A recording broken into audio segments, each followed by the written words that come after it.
اعوذ باللہ من الشیطان الرجیم، بسم اللہ الرحمن الرحیم۔ السلام علیکم ورحمۃ اللہ۔ آج کی آیت سورۃ بقرہ کی آیت نمبر 152۔ فاذکرونی اذکرکم واشکروا لی ولا تکفرون۔ ترجمہ: سو تم مجھے یاد کیا کرو، میں تمہیں یاد رکھوں گا، اور میرا شکر ادا کیا کرو اور میری ناشکری نہ کیا کرو۔ اس آیت میں اللہ سبحانہ تعالیٰ کا خطاب اپنے بندوں یعنی مومنین سے ہے۔ اپنے بندوں کو دو چیزیں کرنے کا حکم دیا جا رہا ہے۔ نمبر 1، فاذکرونی اذکرکم، تم مجھے یاد رکھو میں تمہیں یاد رکھوں گا، اور نمبر 2، واشکروا لی ولا تکفرون، اور میرا شکر کرو میری ناشکری مت کرنا۔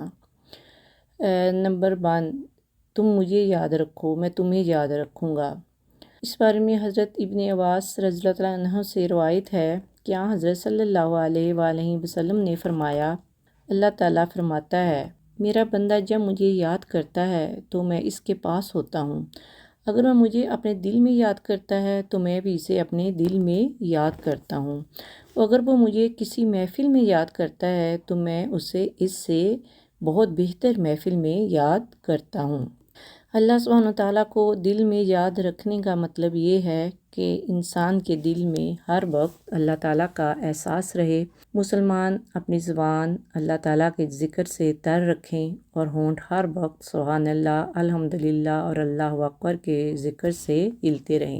پھر یہ کہ لوگوں کی محفل یا جماعت میں انسان اللہ تعالیٰ کو یاد کرتا ہے تو اللہ سبحانہ تعالیٰ اس کو اس سے بہتر جماعت میں کیسے یاد رکھتے ہیں؟ وہ جماعت فرشتوں کی جماعت ہے۔ جیسا کہ آپ سب کو معلوم ہے، فرشتے نوری مخلوق ہیں، وہ ان لوگوں سے محبت کرتے ہیں جن سے اللہ محبت کرتا ہے، اور رسول اللہ صلی اللہ علیہ وآلہ وسلم نے فرمایا، جو انسان مسلسل اللہ کو راضی کرنے پہ لگا رہتا ہے تو پھر ایک وقت آتا ہے کہ اللہ تعالیٰ جبریل سے فرماتا ہے کہ میرا فلاں بندہ مجھے راضی کرنے کے لیے کوشاں تھا، اب اس پہ میری رحمت ہو چکی ہے۔ یہ سن کر جبریل اعلان فرما دیتے ہیں کہ فلاں بندے پہ رب کی رحمت ہو چکی ہے۔ پھر یہی جملہ عرش اٹھانے والے فرشتے، ان کے ارد گرد والے فرشتے، اور یہاں تک کہ ساتوں آسمانوں کے سارے فرشتے دہرانے لگتے ہیں۔ پھر یہی بیانیہ زمین میں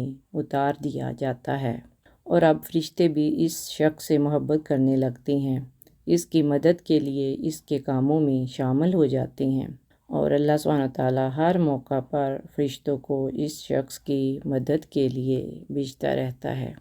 اللہ تعالیٰ کا قرآن پاک میں ارشاد ہے، یا ایھا الذین آمنوا اذکروا اللہ ذکرا کثیرا، اے ایمان والو اللہ کو کثرت سے یاد کرو۔ اس لیے اللہ کے ذکر کو کوئی معمولی چیز نہیں سمجھنا چاہیے، ہر حال میں ایسے اعمال کرنے چاہیے جو انسان کو اللہ کے قریب تر کر دے، جیسے پوشیدہ صدقہ، رات کی نماز، خوف الہی سے گرنے والے آنسو، استغفار، ذکر و اذکار، تسبیح و تہلیل، لا الہ الا ہو وحدہ لا شریک لہ لہ الملک و لہ الحمد، اور نبی پاک پر درود، اللہم صلی علی محمد وعلی آل محمد سے انسان کے ہونٹ ہر وقت جنبش میں رہنے چاہیے۔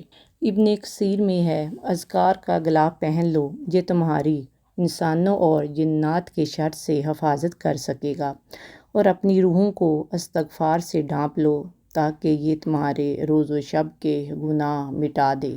اذکار کا غلاف پہننے سے انسان اللہ سبحانہ تعالیٰ کے قریب تر ہوتا چلا جائے گا، اور اللہ تعالیٰ بھی ہر حال میں اپنے فرشتوں کے ذریعے اپنے بندوں کی مدد فرمائے گا۔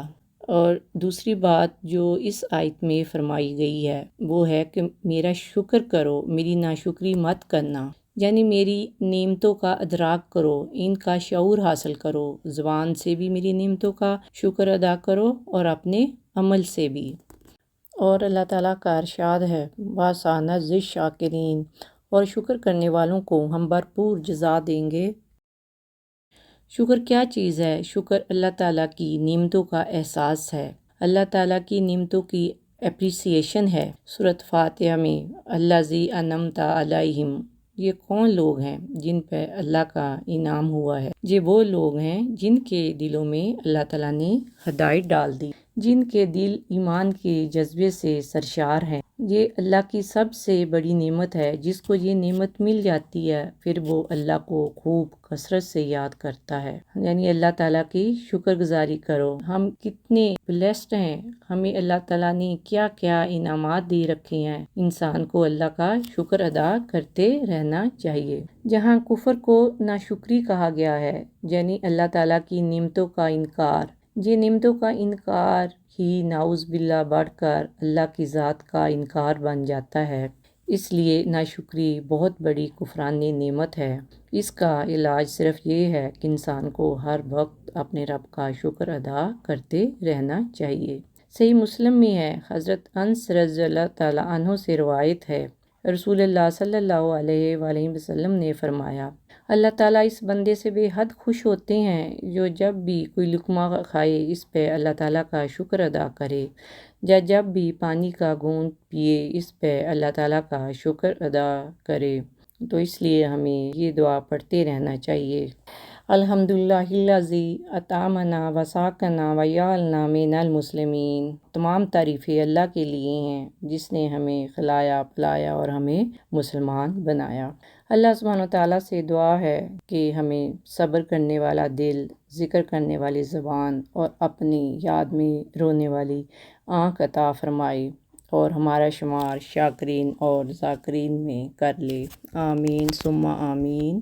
جزاک اللہ خیر۔ السلام علیکم ورحمۃ اللہ وبرکاتہ۔